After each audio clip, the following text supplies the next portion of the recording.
Sir हमारी दिल्ली वाली hotel से हमें 50 लाख रुपए का फायदा हुआ। 50 लाख? मेरा वक्त आया मत करो, वरना 50 lakh is nothing, it's peanut. You know what's peanut? मूंगफली सर। 50 लाख मूंगफली। हमारे लंदन वाले होटल ला मरीना से हमें 2 करोड़ रुपए का फायदा हुआ है। सिर्फ 2 करोड़? हमें तो 4 करोड़ की उम्मीद थी, ये तो लॉस हुआ। Sorry sir. सर आज आपकी एक इम्पोर्टेंट मीटिंग किसके साथ? मेरा ग्रुप ऑफ होटल्स दुबई के प्रपोजल के बारे में। सर प्लीज कुछ भी कीजिए वरना लाखों का नुकसान हो जाएगा। मेरी बेटी की सालगिरह सिर्फ एक दफा आती है, मैं लाखों गंवा सकता हूँ मगर उसका दिल नहीं तोड़ सकता। करोड़पति इकलौती बेटी। अरे कहाँ खो गए जजमान? वहाँ आपके होने वाले समझी जी आपका इंतजार कर रहे होंगे। समझी तो मुझे मिल गया पंडित जी। आपका मतलब है ये शेख?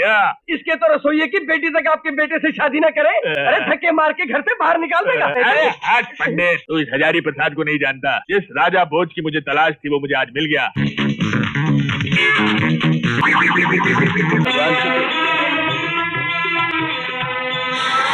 भगवान तेरा भला करे। उनसे कह दो सर, हजारी मिल्स को लाखों का फायदा हुआ है।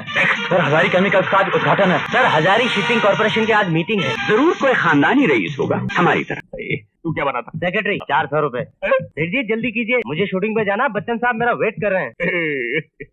कुत्ते वाले तेरा कितना हुआ? सेठ जी 500 रुपए। दिमाग खराब हो गया क्या? अरे 500 रुपए में तो 50 आदमी कुत्ते बनने को तैयार हो जाए। सेठ जी कुत्तों के दिन बदल गए हैं, आदमी के नहीं बदले। भाई बात गई का लो। किसी नाटक कंपनी में भर्ती हो गए हो क्या? अरे ये बिजनेस तुम नहीं समझोगी, ये वो बिजनेस है जिसमें हजारों जाते हैं तो करोड़ों आते हैं। तुम्हारे मालिक क्या कबाड़ी है क्या? नहीं कबाड़ी नहीं है, लेकिन वो क्या है कि उनको पुरानी पुरानी चीजें खरीदने का बड़ा शौक है। जो कपड़े किराए के लिए देते ना उसमें से छांट के पहन लेते हैं। अब मैं क्या मालको ऐसे नहीं है। आपसे को मिलने आया। आइए जी आपको बताया था ना मालकन का स्टाइल है। जी मैं तेरा विद्रोही। मैं भी तेरा विद्रोही।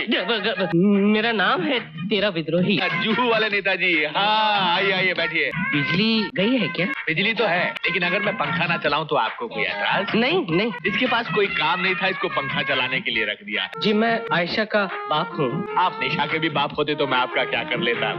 मेरी बेटी आयशा आपके बेटे विकास हाँ विकास के साथ प्यार करती है। क्यों? और इसीलिए मैं चाहता हूँ कि उनकी शादी जल्द से जल्द हो जाए। मुंशी जी जरा फाइल नंबर 3 लेकर आना। उस फाइल में मेरी बीवी जब से प्रेग्नेंट यानी गर्भवती हुई थी उस दिन से लेकर कल शाम तक का सारा हिसाब लिखा हुआ है। आप वो सब खर्चा मुझे दे दीजिए और मेरे बेटे को ले जाइए। टोटल बता दीजिए ना। जरा पंखा तेज करो। टोटल है जी 10,22,555 रुपया 55 नया पैसा। अजय क्या भावताव हो रहा है? मैं अपनी बेटी का रिश्ता लेकर आया था। पर मेरे बेटे को पसंद तो है ना? जी माँ। अरे मुरारी जाना मिठाई लेकर आ। अरे पागल हो गई हो क्या? इनको डायबिटीज है और अगर नहीं है तो हो सकता है ना कि मीठा खाने से हो जाता है। रुक जाओ भाई रुक जाओ। ये फाइल की बात आप क्यों बापू, आपने इनसे कोई दहेज वहेज की बात की? 10 लाख मक्खी मैंने कोई दहेज की बात नहीं की थी। आप मेरे बापू को नहीं जानते, इनका दिल समुद्र की तरह विशाल है। इन्हें आपकी बेटी सिर्फ एक जोड़ी कपड़े में चलेगी। मगर जो मैंने आपको फाइल दी है इस पर जरूर गौर कीजिएगा। बेटा मैं तो सोचता था कि तुझमें सारे तेरी माँ के गुण हैं, मगर तुझमें तो कुछ मेरे भी गुण हैं। आज तेरी ताजपोशी करूंगा। आजा मेरे लाल। नमस्ते।